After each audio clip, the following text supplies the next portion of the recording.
Chico, Eu tenho... gentilmente te deixou 7 minutos. Eu sei. Eu ia comentar que eu tenho 7 minutos para falar.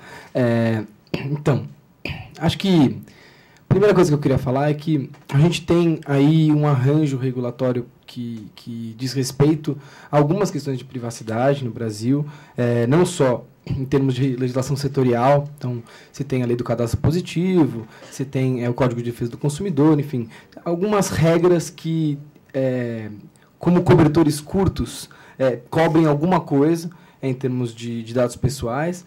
E o próprio Marco Civil da Internet, que é bastante recente, colocou algumas regras também bastante importantes. No caso da identificação de usuários, como o Denis estava falando, e também no caso da remoção de conteúdo da internet, ele colocou no judiciário a responsabilidade ou a legitimidade para decidir quando que alguém vai ser identificado ou quando que um conteúdo deve sair da internet, colocando em linhas gerais.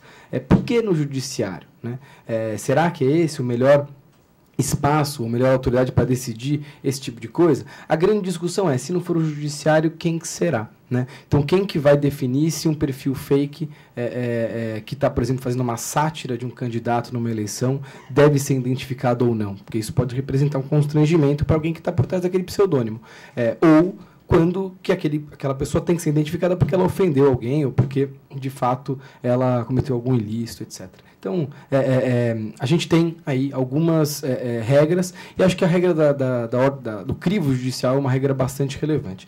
Eu, pensando em estratégias, eu dividi em 4 pontos. Primeiro ponto, qual a estratégia em relação às empresas? Qual é a visão que a gente tem que ter para discutir privacidade e empresas?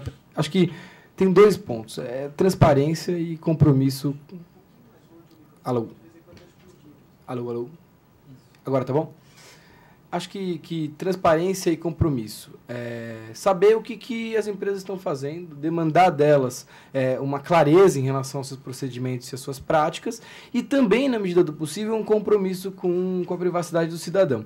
Coloquei aí um quadro que vem de um projeto que a gente desenvolveu no Internet Lab, em parceria com uma ONG norte-americana chamada Electronic Frontier Foundation, que avaliou empresas de telecomunicações e o seu compromisso público com defesa dos dados dos cidadãos.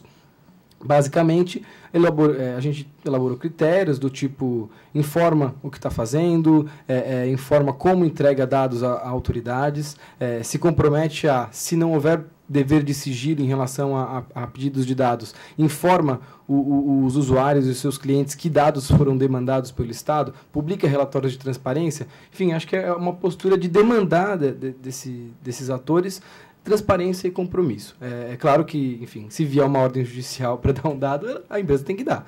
Mas, enfim, como é que ela pode colaborar e participar desse debate, né? Acho que, em relação ao Congresso, a gente observou aí a aprovação do Marco Civil, mas o que veio depois é a partir da conjuntura do Congresso, é uma tentativa de desmonte dessa estrutura do Marco Civil em vários pontos, mas principalmente em relação ao crivo judicial que eu falei.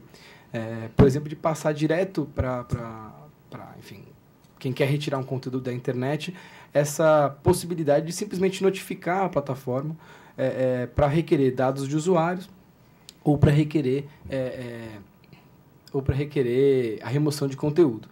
Isso passa por um momento, enfim, importante no Brasil, que o Congresso, enfim, a gente sabe o que o Congresso está passando agora, e esses projetos, no ano legislativo, de atividade legislativa intensa, como é esse ano, que é o ano de eleições, muitos desses projetos que vão discutir isso estão sendo colocados. Um outro projeto bastante importante é o projeto de proteção de dados pessoais, né? O Brasil não tem uma lei geral de proteção de dados pessoais, como muitos países tem no mundo, mais de 100 países, que é o modelo europeu de proteção de dados pessoais, que é uma lei que vai tratar de regras para como você coleta os dados, como você trata os dados, como é que você pode transferir dados do Brasil para outros países ou de outros países para o Brasil.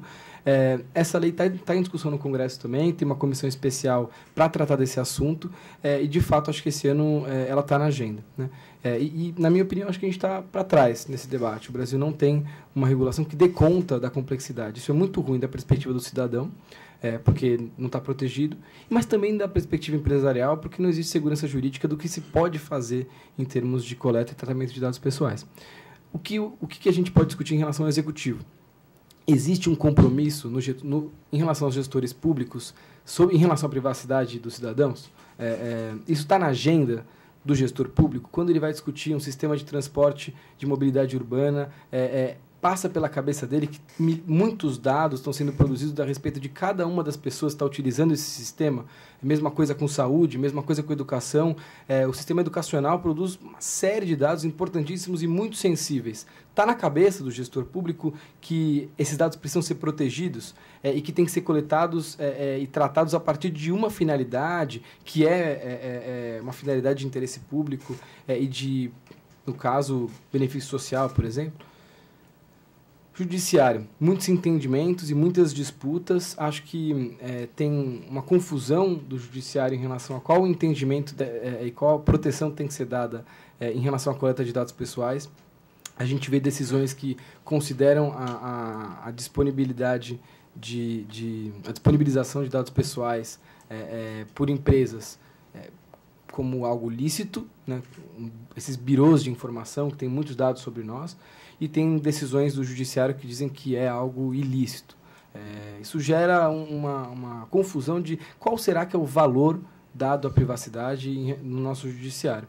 E muito rapidamente, vale dizer que existe uma discussão também bastante grande sobre qual é a proteção necessária que o judiciário tem que colocar para acesso a dados e acesso a comunicações. Toda a discussão do WhatsApp que o Denis comentou, mas não só. E aí coloco um ponto bastante importante, na minha opinião, que o nosso Supremo Tribunal Federal tem um entendimento a respeito de interceptação, de grampo, que coloca um grau de proteção bastante grande à comunicação que está em fluxo, diferenciando ela da comunicação que está armazenada. Qual que é o pensamento? Pelo menos naquela época, quando esse entendimento foi feito, no começo dos anos 90, era que grampear alguém era mais lesivo do que apreender, enfim, documentos ou dados que estavam armazenados daquela pessoa. A comunicação em fluxo, para você violá-la, era mais lesivo. E será que isso hoje funciona do mesmo jeito? Será que a gente sabe mais de uma pessoa grampeando um telefone dela? Ou será que a gente sabe mais de uma pessoa pegando o que ela tem no celular? Sabendo o que ela está falando no celular, com todas as conversas que estão armazenadas no celular dela. É razoável a gente ter um grau de proteção maior à comunicação que está em fluxo e menor à que está armazenada? Fica uma questão. Finalmente, espero que tenha dado no tempo, acho que a gente está aí para discutir essas questões. A gente pincelou alguns dos grandes debates que estão colocados, tem mais no texto, mas fundamentalmente, acho que, para terminar, a gente vive um momento, e acho que isso só vai aumentar, de cidadania intermediada por essas plataformas de tecnologia. Isso é bom para diversos aspectos e isso pode ser problemático em diversos aspectos. Qual que é a estratégia para acessar esses desafios? Acho que é trazendo todos os atores para o debate. Uma abordagem que traga empresas, traga os governos, traga a sociedade civil, e a gente tem um debate franco sobre qual é o valor que a gente tem que dar para a privacidade, para a liberdade de expressão, dado esse novo contexto. Obrigado. Muito bom.